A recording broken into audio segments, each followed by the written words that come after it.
Welcome back to a new video. Today we have a new skill, linear and exponential growth. Of course, we're starting off with our foundational difficulty level. If you have any questions, make sure to leave them in the comments. Make sure to subscribe if you haven't already, and let's get started. So a tank is holding 600 liters of milk and is leaking. Each week it loses 60 liters of milk.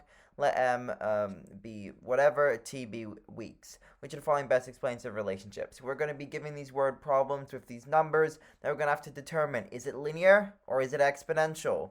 The big thing that we need to understand here is that exponential growth is always by the same factor, meaning that we're multiplying by everything. So exponential, we are multiplying by the same thing. With linear, we are not multiplying by the same thing. Rather, we are adding or subtracting by the same thing each week, which is the case here. Each week it loses 60 liters, that constant amount. So here we're multiplying by a constant factor. Here we're taking away a constant amount. The difference between those is going to determine whether you get these questions right or wrong. So since we're losing a constant amount, the relationship is linear. You can go ahead and cross out these two, and then we can see that the relationship is linear because the M, be the number of liters of milk, decreases by 60 each time T increases by 1.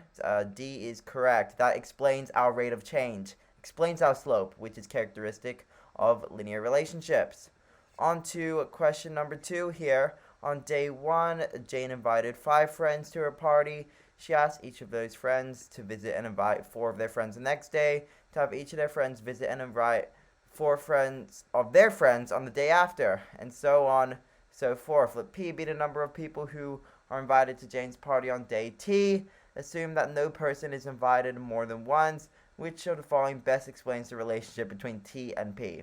So this time, we need to understand that we're increasing by a factor of 4 each time, because the friends are going to ask 4 of their friends. We're multiplying our initial amount by 4 every single day. So this is going to be exponential because we increase by that factor. That's important. By a factor of 4. The amount that we had is going to be multiplied by 4 each day. So that means answer choice B is correct. On to our third question here. If the number of acres of land infested by this spotted knapweed increases by 60% annually, which of the following graphs could model the spread of weed as a function of time?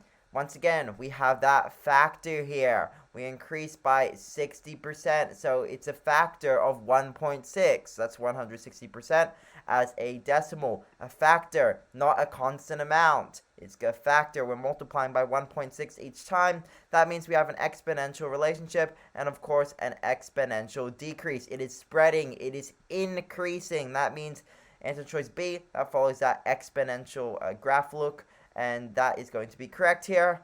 On our last one, Dynami planted a palm tree in the backyard of his house several years ago. Initially, it was 200 centimeters high, and its height increased by 30 centimeters each year. That's all we need to know. 30 centimeters each year, that is a constant amount, meaning this is a linear relationship. We increase 30 times, each time T increases by 1, because that 200 just represents our y-intercept, which is once again characteristic of our linear relationships. Answer choice B is correct here. That is all for this video. Make sure to subscribe if you haven't already. If you have any questions, just let me know, and I hope to see you when we go over our medium and advanced difficulty levels. Goodbye.